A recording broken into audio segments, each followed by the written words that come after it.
seluruh Paris kelihatan kalau dilihat dari atas Menara Eiffel. Nah, berdasarkan pernyataan ini aku mau tanya, apakah orang yang mau pergi ke Menara Eiffel pergi untuk melihat menaranya atau melihat dari atas menaranya?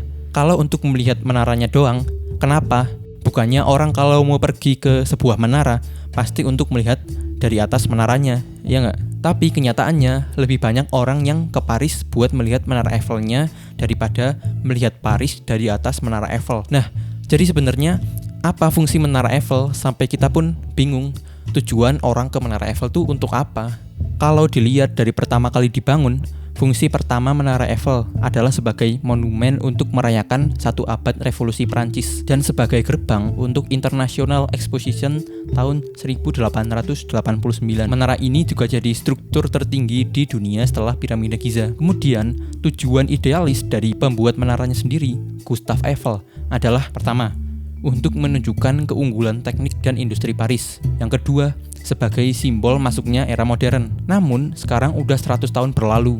Orang udah lupa fungsi-fungsi itu karena ya udah nggak relevan. Fungsi utama dari Menara Eiffel sekarang udah bergeser dari simbol inovasi menjadi simbol penyatuan. Jadi maksudnya adalah menara ini udah nggak dianggap lagi sebagai inovasi yang revolusioner, juga udah bukan dianggap lagi sebagai simbol masuknya era modern. Karena zaman modern udah terjadi sejak lahirnya masyarakat saat ini. Nah, sekarang fungsi menara berubah menjadi simbol penyatuan. Jadi sekarang Menara Eiffel merepresentasikan banyak hal ke banyak orang. Pada masa awal digunakan, Menara Eiffel punya fungsi yang jelas. Jadi, setelah International Exposition tahun 1889 selesai, menara jadi nggak punya kegunaan. Karena tujuan awalnya ya emang dibangun buat event itu aja. Terus untuk menyelamatkan menaranya, Gustave Eiffel punya ide. Dia mengalihfungsikan Menara Eiffel menjadi stasiun meteorologi di tahun 1890, jadi stasiun telegraf militer di tahun 1903, juga jadi laboratorium aerodinamika di tahun 1909. Kemudian tahun 1935, menara mulai digunakan sebagai transmisi TV. Nah, di masa awalnya banyak pendapat soal fungsi dan keberadaan menara. Banyak orang yang suka dengan dibangunnya menara, banyak juga yang nggak suka. Contohnya adalah salah satu penulis bernama Huysmans.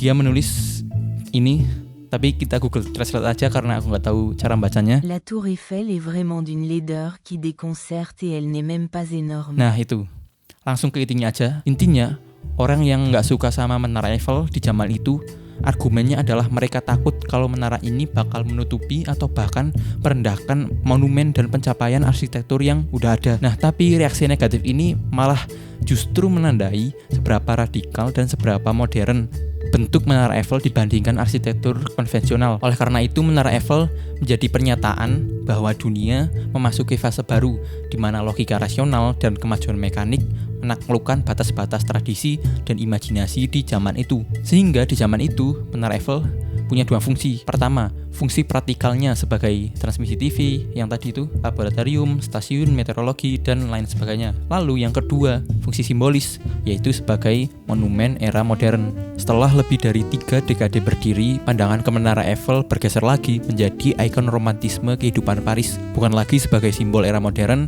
atau wujud kemegahan teknik arsitektur. Di tahun 1920, Jean Cocteau menulis drama teater dengan cerita sebuah pernikahan. Di sini Cocteau menggunakan Menara Eiffel sebagai latar belakang pernikahan ini. Dan walau hanya sebagai latar belakang, peran Menara Eiffel di drama ini tuh sangat-sangat dominan dan bahkan dianggap sebagai karakter sentral. Kalau latar belakangnya diganti, drama ini langsung kehilangan maknanya. Maksudnya adalah drama pernikahan ini emang masih bisa berjalan berlangsung kalau tanpa kehadiran Menara Eiffel. Tapi tanpa menara, drama ini tuh akan kehilangan romantisme dan daya tarik visualnya. Jadinya pernikahan di drama ini nggak terlalu terasa kayak pernikahan. Pokoknya peran Menara Eiffel di drama ini sekrusial itu. Nah, kenapa bisa sekrusial itu? Jadi setelah lebih dari 3 dekade berdiri, Menara Eiffel udah jadi bagian integral dari keseharian Paris. Ini menandakan menara ini udah jadi simbol banal kehidupan Paris, bukan lagi wujud kemegahan teknik atau simbol era modern. Bagi orang Prancis, menara ini udah jadi sesuatu yang begitu biasa dan mendarah daging dalam keseharian mereka. Rasa kekaguman udah hilang, jadi rasanya lebih kayak latar atau dekor yang emang udah biasa dilihat di kota mereka. Rasa barunya juga udah hilang. Jadi inovasi arsitekturnya udah nggak terasa lagi. Menara Eiffel sekarang berperan sebagai simbol romantisme kehidupan Paris. Setiap senja, ribuan lampu berkedip di kerangka besi, menimbulkan kesan dramatis dan puitis. Ribuan lamaran terjadi di bawah menara ini. Kehadirannya yang ikonis memperkuat momen tersebut. Bagi orang Paris, keseharian mereka selalu dihadiri oleh kehadiran menara.